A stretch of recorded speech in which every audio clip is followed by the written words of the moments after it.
What do you say on that particular front? Would you agree? Do you echo along the lines of what Mr. Krishna here is saying?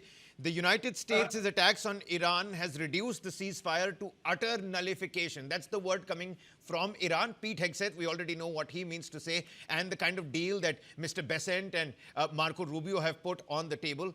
If tonight is another one of those major escalations in terms of missiles pounding Iranian sites, what do you think is going to happen? Let's not jump the gun in the next 24 hours, let's say. Okay, firstly, allow me to admire the statement of Mr. Jayant. No country wins a war. It's a soldierly statement. Must compliment him. He's factually right. Until the objective is actually stated.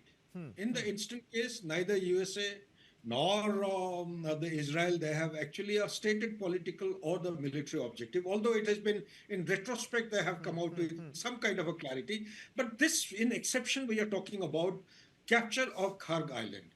When you capture a Kharg Island, it is to be understood that mere going and landing troops there is not good enough. They may go and physically. What I'm coming to is the boots on ground. Now they will start applying boots on ground. Mere aerial devastation is not good enough to capture any objective. One.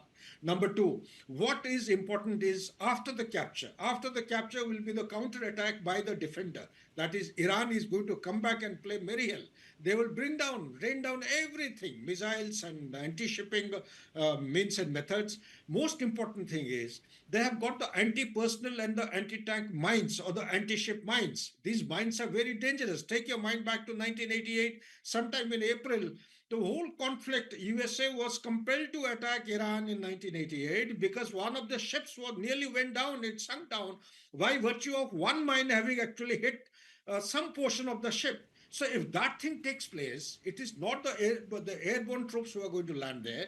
They have to be supported by the logistic means. For logistic support, like Mr. Jayant has brought out, that until the Strait of Hormuz is clear, there will be no smooth passage. It is still dominated by IRGC. So therefore, it's a tall order. In my opinion, it is just kind of a rhetoric which is being exercised to make Iran, buckle down under pressure, which I don't think Iran will settle the agreement on its own terms. It is not going to toe up or measure up to the expectation of the USA.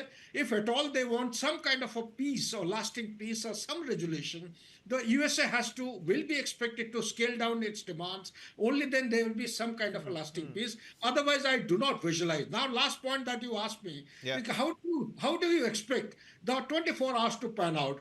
They will carry out bombing. They will do, this is called a pre-HR bombardment. They will soften the target. They will pulverize. All kinds of weapon platforms are going to be reduced. They will be razed to the ground.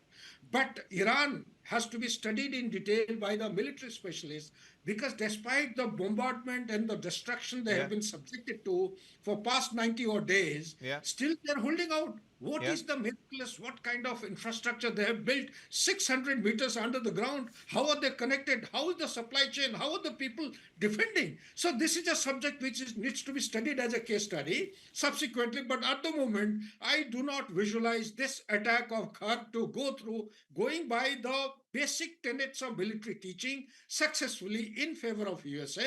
If at all they're going for it, they have to be prepared they have to enhance the appetite of Americans to receive body bags, and the body bags are going to be far too many, not within the acceptable limit.